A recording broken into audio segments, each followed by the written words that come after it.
আজি কিছুদিনৰ পৰা দেখিছো ছ'চিয়েল মিডিয়াত নদুৱাৰ সমষ্টিক লৈ বা নদুৱাৰ সমষ্টিত বসবাস কৰা গোৰ্খাসকলক লৈ বিভিন্ন বিতৰ্ক সৃষ্টি হৈছে।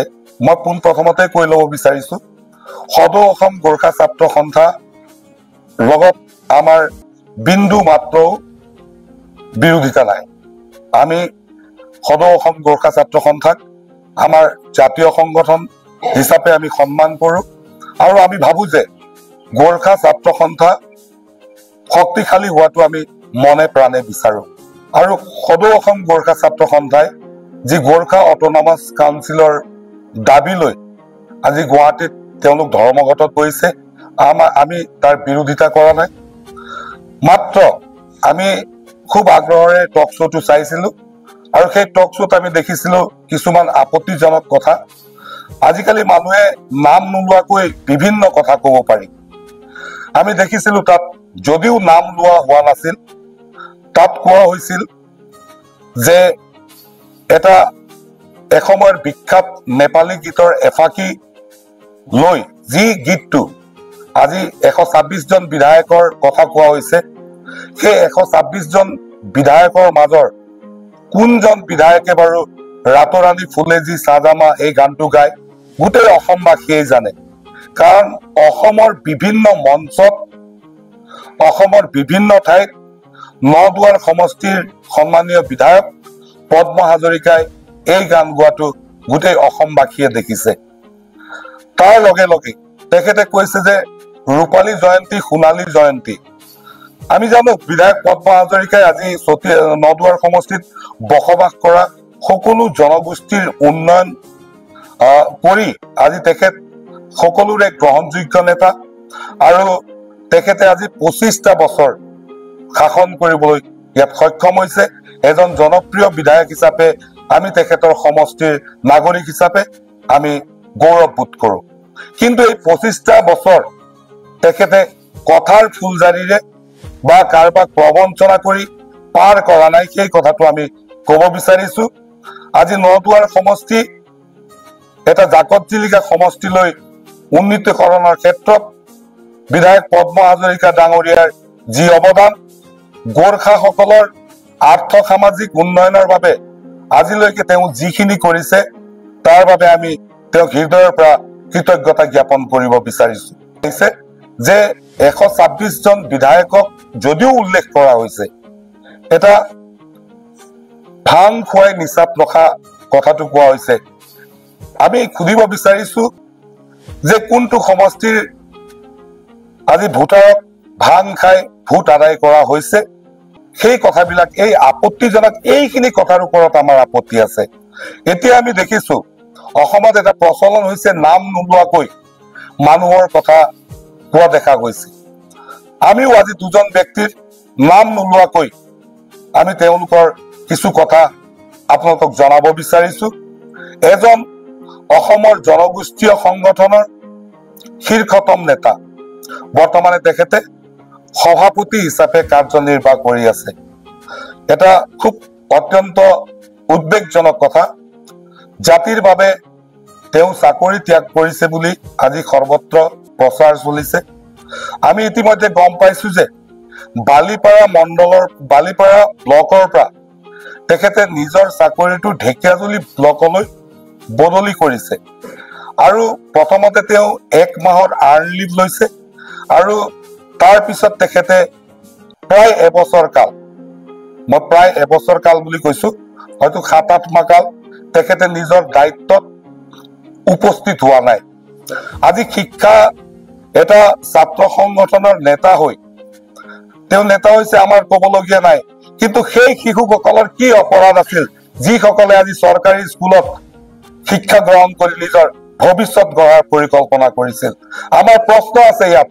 হয় আপুনি চৰকাৰী চাকৰিয়াল হওক, নহয় আপুনি নেতা হওক, আমাৰ ইয়াত কোনো আপত্তি নাই। আপুনি কি হয় আমাৰ আপত্তি নাই, কিন্তু আমাৰ আপত্তি আছে আমাৰ উঠি অহা প্ৰজন্মক আপুনি অন্ধকাৰত ৰাখিব নোৱাৰিব। দ্বিতীয় এটা কথা কওঁ আমি নাম নোলোৱাকৈ, যে এজন জিলা পৰ্যায়ৰ সংগঠনৰ নেতা, যিজন নেতাই নদুৱাৰ সমষ্টিত তেখেতে ৱাইন শ্বপৰ বাবে আবেদন কৰিছে, কৰিব পাৰে। আজি চৰকাৰে অনুজ্ঞাপত্ৰ বিতৰণ কৰিছে, যিকোনো ব্যক্তিয়ে য'তো অনুজ্ঞাপত্ৰৰ কাৰণে আবেদন কৰিব পাৰে।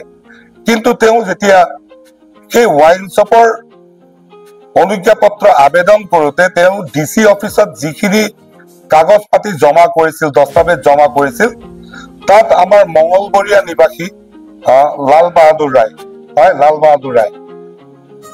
বাহাদুৰ নেৱাৰ নামৰ ব্যক্তিজনৰ মালিকানাধীন মাটিৰ কাগজ পাতি যাৰ সহিৰে তেওঁ DC অফিচত জমা কৰিছিল, যিটো কথা আজি ধৰা পৰাৰ পিছত আজিও আপোনালোকে DC অফিচৰ পোৰ্টেলত চাব পাৰে, সেই দস্তাবেজ এতিয়াও আছে।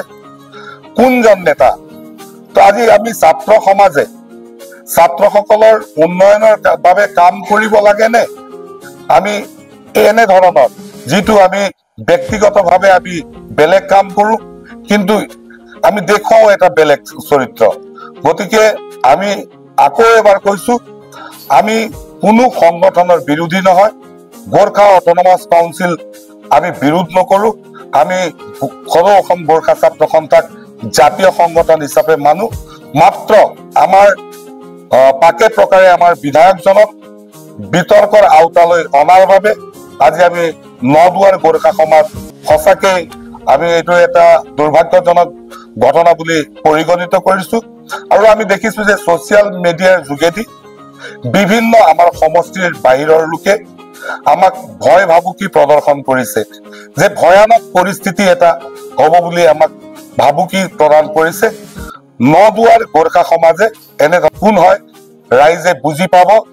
আৰু অনাগত দিনত আমি আহ্বান জনাইছো, এজন সমষ্টিৰ বিধায়ক, এটা গোৰ্খা অধ্যুষিত সমষ্টিৰ বিধায়ক, যিজনে আজি গোৰ্খা ডেভেলপমেণ্ট কাউন্সিলে তেখেতৰ কৰ্মৰাজি গোৰ্খাসকলৰ প্ৰতি তেখেতৰ যি সমৰ্পণ, ভাল পোৱা, এই সম্পৰ্ক এদিনতে গা কৰি উঠা নহয়। বিধায়ক মহোদয়ৰ দীঘলীয়া এটা কৰ্মপন্থাৰ জৰিয়তে গোৰ্খা জনগোষ্ঠীৰ লগত এই আত্মীয় ভাৱ গঢ়ি উঠিছে। তো এনে ধৰণৰ আওপকীয়াকৈ নকৈ যদি তেওঁলোকে ভাবে যে এটা বৃহৎ স্বাৰ্থক যেতিয়া আমি ৰাখো, তেতিয়া এনে ধৰণৰ কথা কলে নিশ্চয় ইয়াত আপত্তি থাকিব। আৰু আমাৰ আপত্তি আছে, সেইবাবে আমি গণতন্ত্ৰৰ চতুৰ্থ স্তম্ভ হিচাপে আমি সাংবাদিক মেল পাতিছিলো। আজিও আমি এই প্ৰশ্নকেইটাৰ আমি অৱতাৰণা কৰিছো। আমি আশা ৰাখিছো যে এই প্ৰশ্নকেইটাৰ উত্তৰ তেখেতসকলে আমাক দিব। নমস্কাৰ। যোৱা কিছুদিন ধৰি সদৌ অসম গোৰ্খা ছাত্ৰ সন্থাৰ সভাপতি সুনীল ছেত্ৰীদেৱে এটা ব্যক্তিগত চেনেলত কোৱা কথাখিনিৰ লগত আমাৰ নদুৱাৰ গোৰ্খা সমাজৰ যিখিনি কথা উত্থাপন হৈ আছে, সেই সম্পৰ্কে মই নদুৱাৰ গোৰ্খা সমাজৰ সভাপতি হিচাপে কিছু কথা আপোনালোকক ক'ব বিচাৰিছোঁ।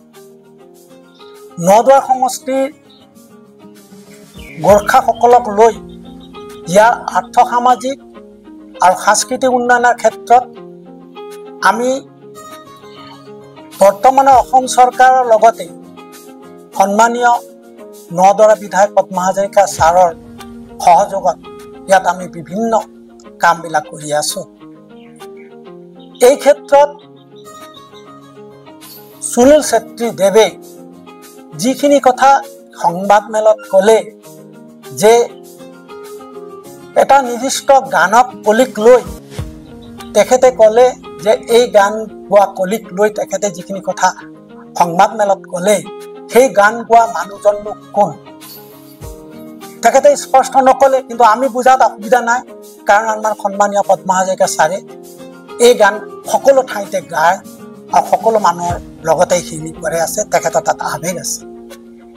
এই গানৰ লগতে তেখেতে আৰু এটা তেখেতসকলে ক'লে যে এজন মানুহে ৰূপালী জয়ন্তী সোণালী জয়ন্তী পাৰ কৰা এজন বিধায়ক বুলি কৈছে।